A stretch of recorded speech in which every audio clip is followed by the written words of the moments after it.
beginning of this year, I moved to an apartment building closer to my workplace.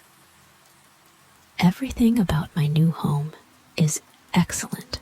Spacious living area, nice open kitchen, and walking distance to everything. I could even sleep an extra 20 minutes every morning since moving here. Yes, everything is great. Except for one thing. About a month after I moved in, a man moved in the room right beneath mine, and my nightmare began from that moment. Actually, for a long time, I never even met him at all. I didn't know what he did for a living, but he always came home very late in the night. And shortly after he got home, annoying noises would start coming from his apartment. Strange thing is, in most cases, you might hear footsteps from upstairs, or the sound of furniture being dragged around. But every night, what I heard is a scraping noise from beneath the floor, as if someone were scratching the ceiling from downstairs. It's a very sharp, grating noise, like a thorn lodged in my ears, which is very intolerable. In the first few days, I did try to endure it, but after a week of enduring this repulsive noise, I couldn't take it anymore.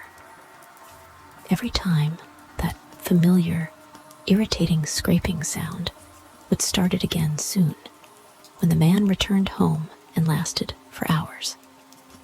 I couldn't sleep well every night. Finally, I went downstairs twice to confront the man, hoping he'd be quieter when he returned home. He came out topless, with 2 medical patches on his neck, massaging his neck as he spoke to me. The first time, he was cold, but somewhat calm. However, the noise didn't stop after I go back to my room. The second time, he became quite furious. "Are you listening to yourself? Scratching the ceiling? Seriously?" I got nothing to say about that. Disheartenedly, I returned home and bought a pair of noise-canceling earplugs and dropped this thing temporarily. One day, I returned home from work, just as usual. As I stepped into the lobby of my apartment building, I noticed a familiar figure ahead, waiting for the elevator. The person stood there, constantly massaging his shoulders and neck. Yes, it was the man who lived downstairs. It was unusual to see him home so early. I felt a bit awkward because of our last argument, but still walked towards him. He had a glance at me, then turned his face to the elevator doors without a word. I didn't want to speak to him either, so I took out my phone, started browsing Instagram. In silence, we both entered the elevator. After I pressed my floor button, I kept my head down, engrossed in my phone. The man, who needed to exit before me, stood silently ahead. Just then, out of the corner of my eye, I noticed something unusual in the elevator mirror. I looked up and froze in place. Reflected in the mirror, there were thin, pale feet on the man's shoulders. Following those feet upward, there was a woman in a long white dress with black hair cascading down, standing on his shoulders. Her face was a blurry mass of darkness, with a pair of blood-red eyes glaring intensely at me. Her nails were long, and one hand was slowly scratching the top of the elevator with her nails. At that moment, the elevator chimed, indicating the man's floor had arrived. He cleared his throat and started stepping out. I was completely paralyzed, still gazing up at the woman in the mirror. Slowly, she slid down and sit on the man's shoulder, but her eyes remained fixed on me. She quietly extended her hand, pointing at me with her long, withered fingers, and a sinister, eerie smile seemed to emerge from the dark shadow on her face. The next day, I moved out of that building and never returned.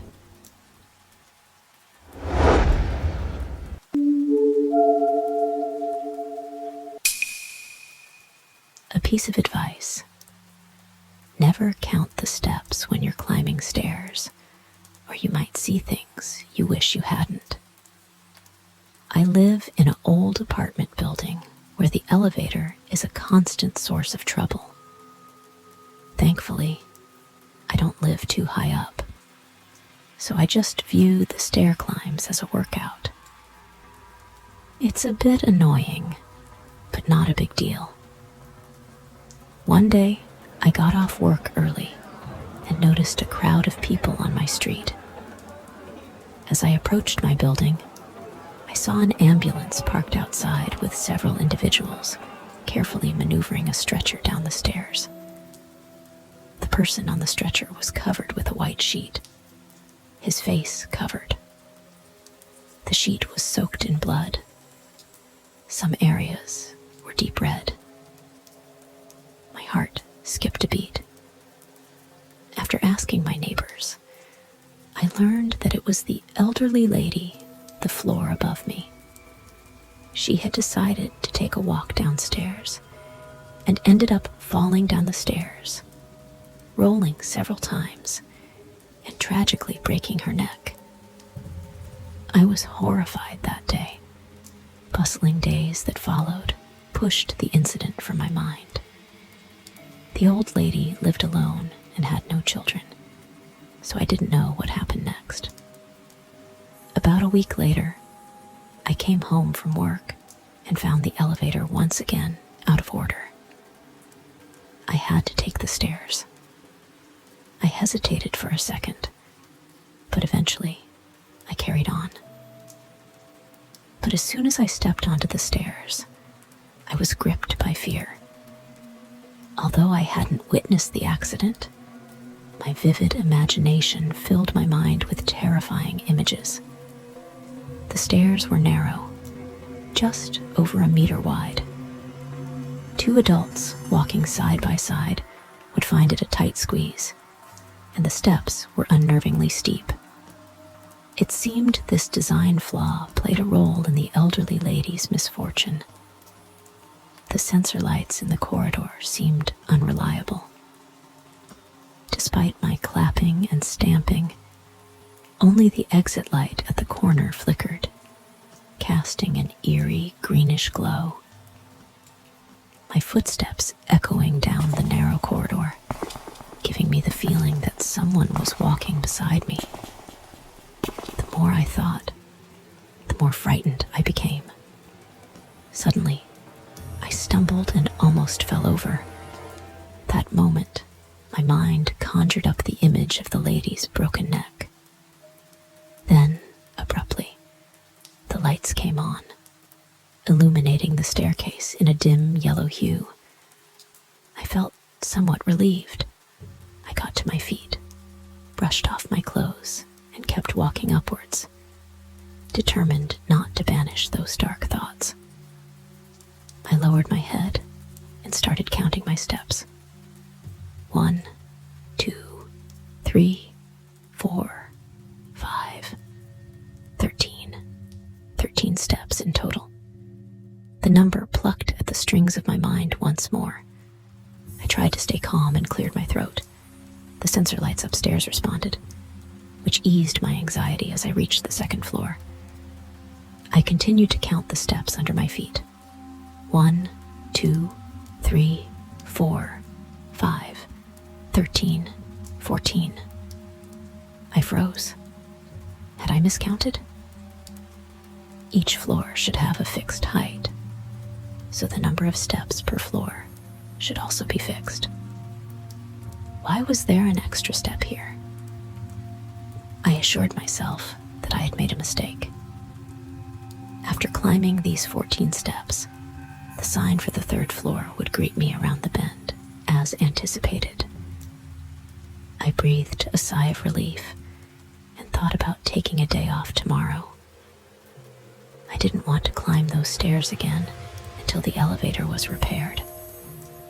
As I climbed, I kept counting. 1, 2, 3, 4, 5, 13, 14, 15. Why were there more steps now? By the time I reached 15, chills coursed through me. The walls seemed to be closing in. The whole staircase is like a steel and concrete coffin, ready to bury me. I screamed like a frightened rabbit and activated the sensor lights. I hurried forward and reached the third floor. This time, I did not dare to count the steps. I walked step by step, not knowing how long it took, until my legs grew sore. I hadn't reached the top yet. Unconsciously, I looked up and saw the seemingly endless steps in front of me, and pool of blood a few steps up, not only on the stairs, but splattered across the white wall as if sprayed. My legs went weak as I leaned against the wall. But the nightmare was just beginning. The sensor lights in the corridor went off, and a cacophony of familiar cracking sounds soon filled the darkness. It was like the sound of joints creaking after sitting at a desk for too long. The image of old lady with the broken neck flashed through my mind, and I started screaming. My cry activated the lights and revealed an old lady sitting just a meter away from me. Her back was turned, but her face was facing me. Her face was full of pain and anger. Her lifeless eyes stared at me as she implored, "Help me. I can't turn around." I burst into screams, turned around, and ran down the stairs. That night, I found a hotel and stayed there until the next morning. Later, I realized that the elevator was functioning perfectly fine that day. No one else seemed to notice it malfunctioning, except for me.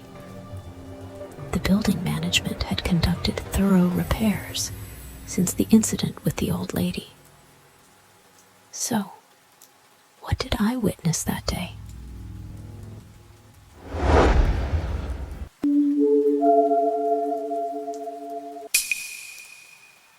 This is something that happened last Christmas. One evening, my husband and I attended a gathering at a friend's house. It was a delightful night, filled with laughter and conversation, and I felt truly content. As the night progressed, I unknowingly indulged in a few more drinks than usual.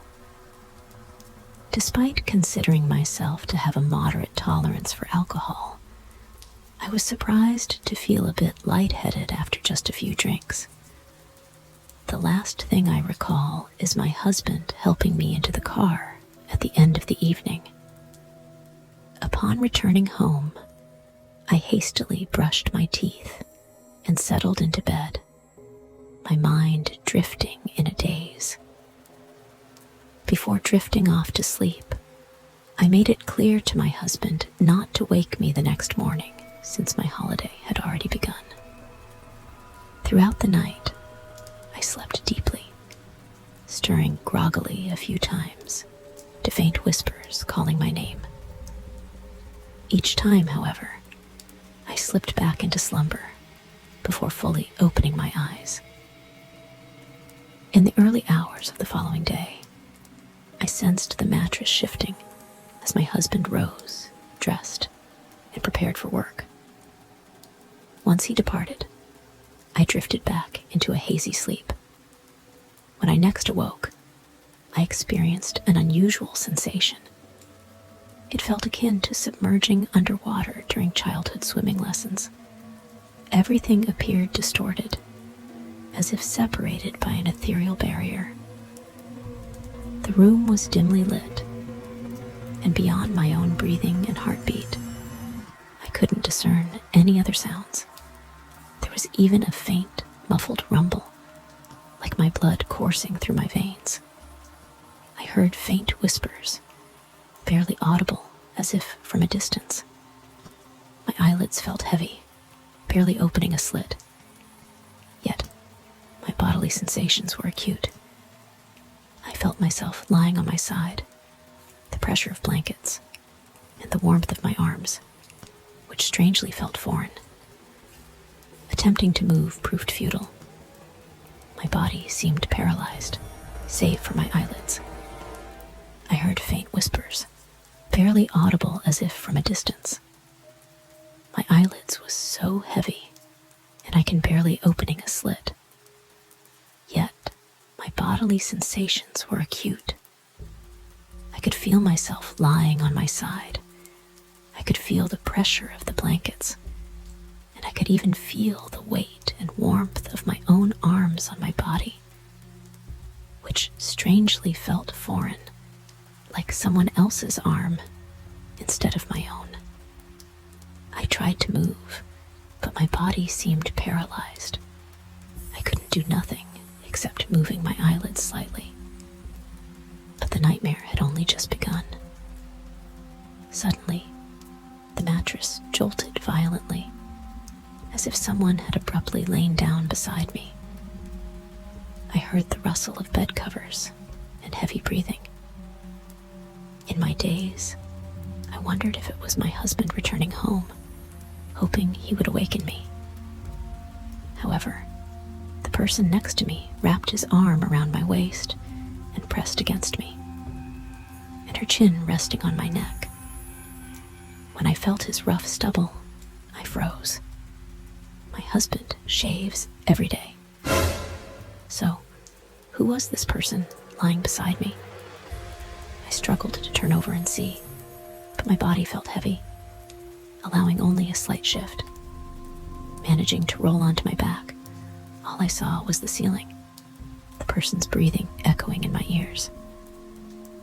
I even felt a breeze through my hair. Then, a dark shadow flashed before my eyes, pushing me down. A voice near my ear said, "Don't you want to see me?" I suddenly realized the shadow blocking my vision was the person's face. I jolted awake, sitting up abruptly, gasping for breath. Looking around, everything seemed normal, as if the unsettling incident were merely a dream. The alcohol still lingered. My body felt light, like I was walking on clouds. I struggled to the bathroom and splashed cold water on my face, trying to clear my head. Then I went into the living room and got a glass of water. I stood in front of the coffee table, facing the television and a large dressing mirror. But when I looked into the mirror, I froze. The reflection was empty. No one there, not even myself. I felt my legs go weak, and I collapsed on the sofa. Just then, I heard the sound of keys at the door. My husband was back.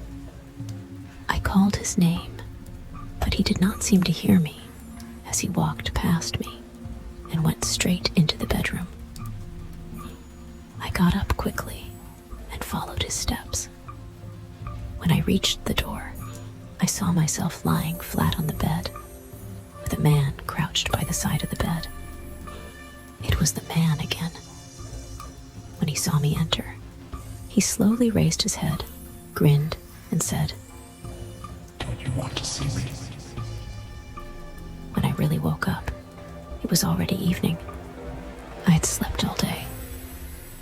Even now, I don't know what the man looked like, or maybe I do, but prefer not to remember.